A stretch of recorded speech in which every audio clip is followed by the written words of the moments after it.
അവസാനത്തെ പരീക്ഷ ബേസിക് സയൻസിന്റെ പരീക്ഷ. നമ്മുടെ ലക്ഷ്യം നമ്മുടെ അവസാനത്തെ പരീക്ഷ അങ്ങ് അടിച്ച് പൊളിക്കണം. എങ്ങനെ അടിച്ചു പൊളിക്കും? നല്ല മാർക്ക് മേടിച്ചിട്ടല്ലേ? നമ്മുടെ നാളത്തെ ബേസിക് സയൻസിലെ കെമിസ്ട്രി പരീക്ഷയിൽ നമുക്ക് 20-ൽ 20 മാർക്ക് മേടിക്കും. നിങ്ങൾക്ക് ആ 20-ൽ 20 മാർക്ക് നേടിത്തരാൻ ഞാൻ റെഡിയാണ്. ആ 20-ൽ 20 മാർക്ക് മേടിക്കാൻ നിങ്ങൾ റെഡിയാണ് മക്കളെ? നിങ്ങൾ റെഡിയാണെങ്കിൽ നമുക്ക് കുറച്ച് ചോദ്യങ്ങളിലേക്ക് കിടക്കാം. വളരെ പ്രധാനപ്പെട്ട ചോദ്യങ്ങൾ. ഒന്നാമത്തെ ചോദ്യം എന്നെ കുട്ടികൾ നോക്കിക്കേ. The change of state directly from solid to gas on heating. ഖരപദാർത്ഥങ്ങൾ ചൂടാക്കുമ്പോൾ നേരിട്ട് വാതകമാകും. ഇതിനെ നമ്മൾ എന്താ പറയുക? സോളിഡ് നേരിട്ട് ഗ്യാസ് ആയി, ഖരം നേരിട്ട് വാതകമായാൽ അതിനെ പറയുന്ന പേരാണ് സബ്ലിമേഷൻ അഥവാ ഉൽപ്പദനം. അതിന് എക്സാമ്പിൾ ഏതൊക്കെയാ? Camphor, ammonium chloride, naphthalene, iodine, incense stick. ഇതൊക്കെ എക്സാമ്പിൾ ആണല്ലേ. കർപ്പൂരമുണ്ട്, അമോണിയം ക്ലോറൈഡ് ഉണ്ട്, അയഡിൻ ഉണ്ട്, പിന്നെ നാഫ്തലിൻ പാറ്റാ ഗുളികയുണ്ട്, പിന്നെ നമ്മുടെ ചന്ദനത്തിരി ഉണ്ട്, സാമ്പ്രാണിത്തിരി. ഇതെല്ലാം എക്സാമ്പിൾ ആണ്. എക്സാമ്പിൾ സഹിതം ഓർത്ത് വെക്കണേ. അടുത്ത ചോദ്യം അസേർഷൻ റീസൺ ആണ്. പിന്നെ cotton dipped in silver chloride solution is exposed to sunlight it turns black. അതായത് സിൽവർ ക്ലോറൈഡ് ലൈനിൽ മുക്കിയ പഞ്ഞി സൂര്യപ്രകാശത്തിൽ വെക്കുമ്പോൾ കറുത്ത നിറമാകുന്നു. അത് കറക്റ്റ് ആണല്ലേ? So assertion correct. റീസൺ എന്താ പറയുന്നത്?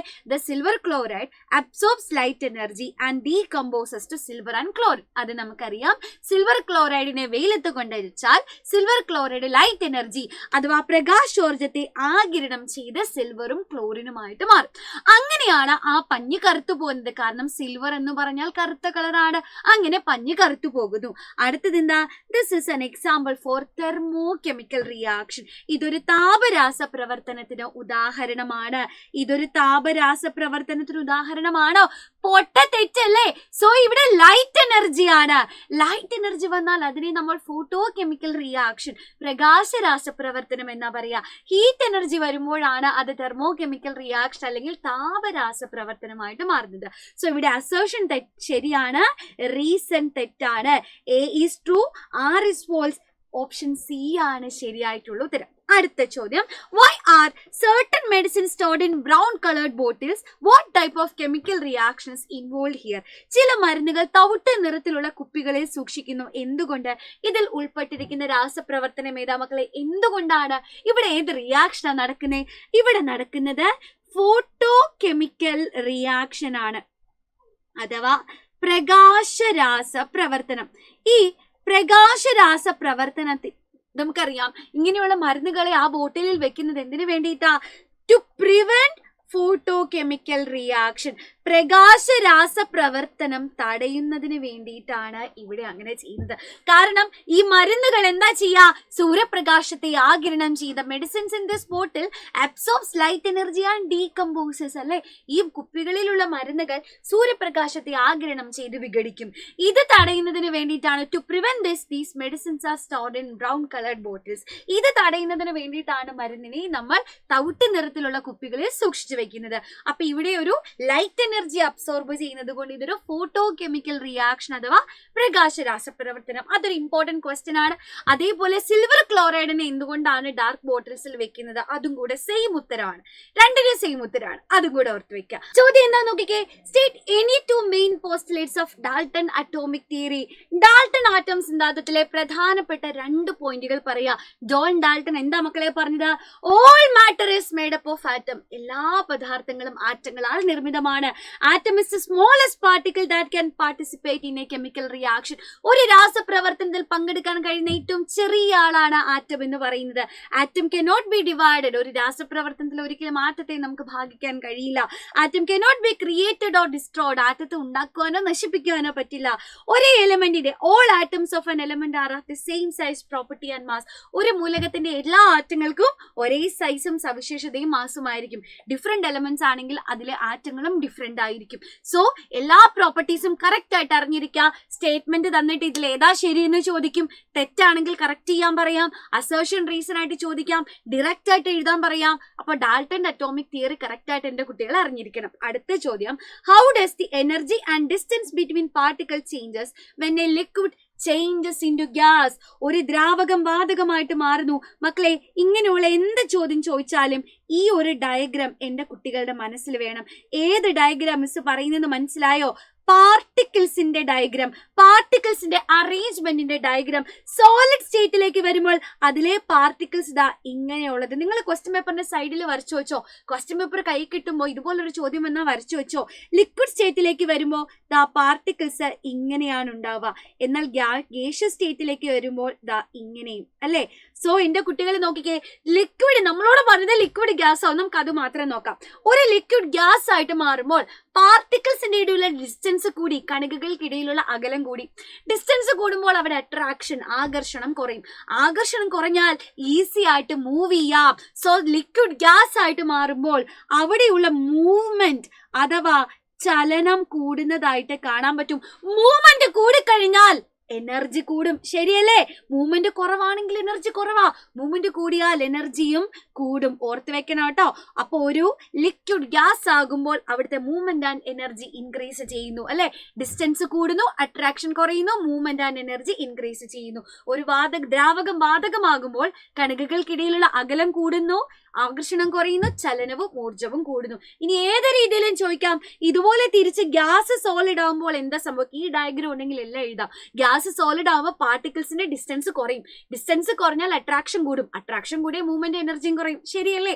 അതായത് വാതകം തിരിച്ച് ഖരമായാൽ കണികകൾക്കിടയിലുള്ള അകലം കുറയും, അകലം കുറഞ്ഞാൽ ആകർഷണം കൂടും, ആകർഷണം കൂടിയാൽ ചലനവും ഊർജവും കുറയും. അപ്പൊ ആ ഒരു ചേഞ്ച് ഓഫ് സ്റ്റേറ്റ്, അവസ്ഥാ പരിവർത്തനത്തിൽ ഇതേപോലെ പ്രോപ്പർട്ടീസിന് എന്ത് സംഭവിക്കുന്നു? ഇതുപോലൊരു ചോദ്യം എന്തായാലും നാളെ ഒരു മാർക്കെങ്കിലും പരീക്ഷ പേപ്പറിൽ ഉണ്ടാവും കേട്ടോ. അടുത്ത ചോദ്യം നോക്കാം. നമ്മുടെ കയ്യിൽ 3CO2 ഉണ്ട്. എത്ര കാർബൺ ആറ്റം ഉണ്ടെന്നാണ് ചോദിച്ചിട്ടുള്ളത്. CO2 എന്ന് പറയുമ്പോൾ ഒരു കാർബണും 2 ഓക്സിജനും എന്താ ഇങ്ങനെയുണ്ട് അല്ലെ. CO2 ഒരു കാർബണും 2 ഓക്സിജനുമാണ് ഇരിക്കുന്നതെന്ന് എന്റെ കുട്ടികൾക്ക് അറിയാം. അങ്ങനെ 3 CO2 ആണ് നമ്മുടെ കയ്യിലുള്ളത്. ടോട്ടൽ എത്ര കാർബൺ ഉണ്ട്? ഡൗട്ട് ഉണ്ടെങ്കിൽ അങ്ങ് എഴുതി നോക്കിക്കോ. 3 CO2 എത്ര കാർബൺ ആയി? 3 കാർബൺ. എത്ര ഓക്സിജൻ ഉണ്ടെന്ന് നോക്കിക്കേ. ആദ്യത്തെ CO2 2, പിന്നെ 4, പിന്നെ 6. ഓരോ CO2ന്റെ കയ്യിലും 2 ഓക്സിജൻ വീതം ഉണ്ട് അല്ലെ. സോ ടോട്ടൽ 3 CO2 ഉണ്ട്. 3 × 2 6 ഓക്സിജൻ, ശരിയല്ലേ? 2, 4, 6 ഓക്സിജൻ ആറ്റമാണ് ഉള്ളത്. ടോട്ടൽ നമ്പർ എത്ര ആറ്റം ഉണ്ട്?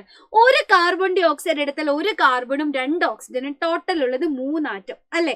അങ്ങനെ അടുത്ത കാർബൺ ഡൈ ഓക്സൈഡിൽ 3 ആറ്റം, അടുത്ത കാർബൺ ഡൈ ഓക്സൈഡിൽ 3 ആറ്റം. സോ 3 × 3 ടോട്ടൽ 9 ആറ്റങ്ങളെ നമുക്ക് കാണാനായിട്ട് സാധിക്കും. അപ്പൊ 3 കാർബൺ ഡൈ ഓക്സൈഡ് ഉണ്ട് അല്ലെ. അതേപോലെ 6 ഓക്സിജൻ ഉണ്ട്, 9, ടോട്ടൽ 9 ആറ്റങ്ങൾ ഉണ്ട്. ഇനി നമ്മളോട് പറഞ്ഞിട്ടുള്ളത് എന്താ മക്കളെ? ഒരു ഡ്രൈ ടെസ്റ്റ് ട്യൂബിലെ പൊട്ടാസ്യം പെർമാംഗനേറ്റ് ക്രിസ്റ്റൽസ് ചൂടാക്കുമ്പോൾ ഓക്സിജൻ ഗ്യാസ് പുറത്തേക്ക് വരുന്നു. ഈ പ്രവർത്തനം താപമോചകമാണോ താപാകിരണമാണോ? പൊട്ടാസ്യം പെർമാംഗനേറ്റിനെ ഹീറ്റ് ചെയ്യുമ്പോൾ ഓക്സിജൻ ഗ്യാസ് റിലീസ് ചെയ്യും. അത് എൻഡോതെർമിക് ആണോ എക്സോതെർമിക് ആണോ? പൊട്ടാസ്യം പെർമാംഗനേറ്റിനെ ഹീറ്റ് ചെയ്യുമ്പോൾ എന്താ സംഭവിക്കുക? ഹീറ്റ് എനർജി അബ്സോർബ് ചെയ്യും, താപോർജ്ജത്തെ ആഗിരണം ചെയ്യും.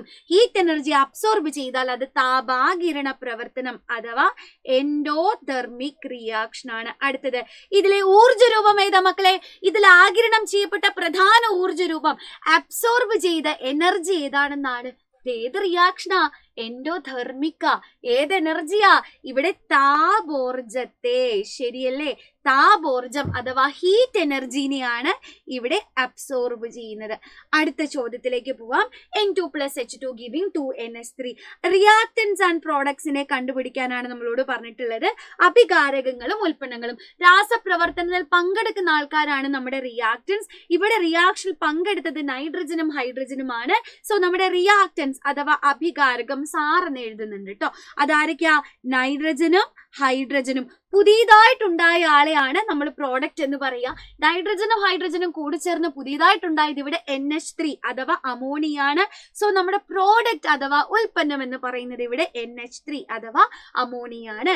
ഇനി അടുത്തതായിട്ട് മക്കളെ കുറെ കോമ്പൗണ്ടുകൾ തന്നിട്ടുണ്ട്. അതിൽ ഓരോന്നിലും എത്ര ആറ്റങ്ങൾ ഉണ്ടെന്ന് കണ്ടെത്തി ഏറ്റവും കൂടുതൽ ആറ്റം ഉള്ളത് എവിടെയാണെന്ന് കണ്ടെത്തണം. ഒന്നാമതായിട്ട് പറഞ്ഞിട്ടുള്ളത് 6NH3.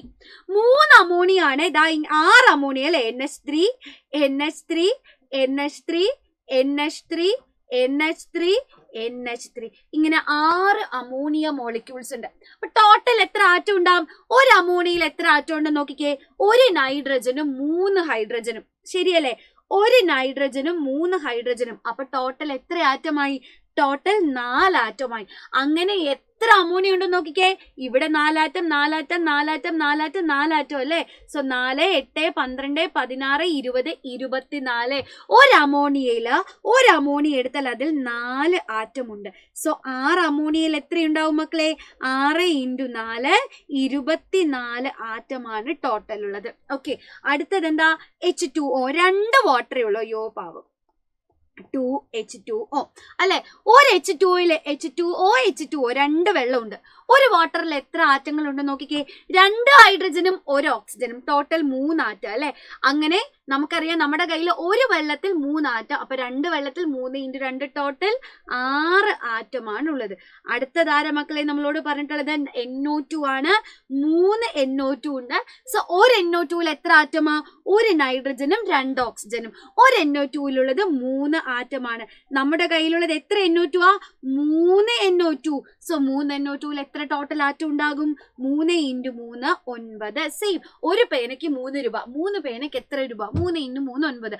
അതുപോലെ ഒരു NO2ൽ 3 ആറ്റങ്ങൾ. സോ 3 NO2ൽ എത്ര ആറ്റം ഉണ്ടാവും? 3 × 3 9 ആറ്റം ഉണ്ടാവും. അപ്പൊ മക്കളെ ഇത് കണ്ടോ? ഇതുപോലെ വളരെ ഇമ്പോർട്ടന്റ് ആയിട്ടുള്ള ചോദ്യങ്ങളാണ് നമുക്ക് ഡിസ്കസ് ചെയ്യാനുള്ളത്. അടുത്തത് മഗ്നീഷ്യം റിബണെ ഹൈഡ്രോക്ലോറിക് ആസിഡുമായിട്ട് നമ്മൾ ട്രീറ്റ് ചെയ്യുകയാണ്.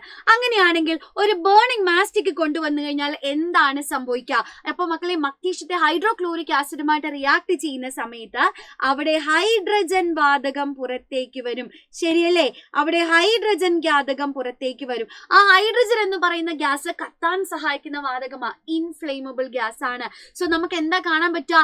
ആ ഒരു തീപ്പെട്ടിക്കൊള്ളി കൊണ്ടുവരുമ്പോൾ ഇത് gas burns with a pop sound. The gas inside the test tube burns with a pop sound. ശരിയല്ലേ? Gas burns with a pop sound എന്ന് നമുക്ക് പറയാൻ പറ്റും. അവിടെയുള്ള വാതകം ഒരു പോപ്പ് ശബ്ദത്തോടു കൂടി, ഒരു ടപ്പ് ശബ്ദത്തോടു കൂടി കത്തുന്നതായിട്ട് നമുക്ക് കാണാൻ സാധിക്കും. ഇത് എക്സോതെർമിക് ആണോ എൻഡോതെർമിക് ആണോ? മക്കളെ ഇതൊരു താപമോചക പ്രവർത്തനമാണ് അല്ലെ. എന്തുകൊണ്ടാണെന്നുള്ള ഉത്തരം എന്റെ കുട്ടികൾ കമന്റ് ബോക്സിൽ കമന്റ് ചെയ്യുക. മഗ്നീഷ്യം ഹൈഡ്രോക്ലോറിക് ആസിഡുമായിട്ടുള്ള റിയാക്ഷൻ ഒരു എക്സോതെർമിക് റിയാക്ഷൻ, താപമോചക പ്രവർത്തനമാണ്. എന്തുകൊണ്ടാണെന്ന് കമന്റ് ചെയ്യുക. പല തവണ മിസ് പറഞ്ഞു തന്നിട്ടുണ്ട് അല്ലെ. സോ കമന്റ് ബോക്സിൽ കമന്റ് ചെയ്യുക. അപ്പൊ മക്കൾ ഇതുപോലെ ഒരുപാട് ചോദ്യങ്ങൾ നമുക്ക് ഡിസ്കസ് ചെയ്യാനുണ്ട്. ഈ ചോദ്യങ്ങളൊക്കെ വൈകിട്ട് കൃത്യം 7 മണിക്ക്, ഇന്ന് വൈകിട്ട് കൃത്യം 7 മണിക്ക് നമ്മുടെ മെഗാ മാരത്തോൺ ആണ്. ആ മെഗാ മാരത്തോണിൽ നമുക്ക് ഡിസ്കസ് ചെയ്യണം. നിങ്ങളുടെ 10ാം ക്ലാസ്സിലെ ചേട്ടന്മാർക്കൊക്കെ നമ്മൾ പറഞ്ഞു കൊടുത്തതുപോലെ തന്നെ പരീക്ഷയ്ക്ക് വന്നു. ഒരുപാട് ഹാപ്പിയാണ്. അതുപോലെ തന്നെ എന്റെ 8ാം ക്ലാസ്സിലെ ചക്കര കുട്ടികളെയും സഹായിക്കണം എന്നുള്ളതാണ് ഞങ്ങളുടെ എല്ലാവരുടെയും ആഗ്രഹം. സോ നാളെ നിങ്ങൾ എല്ലാവരും ഉണ്ടാവണം.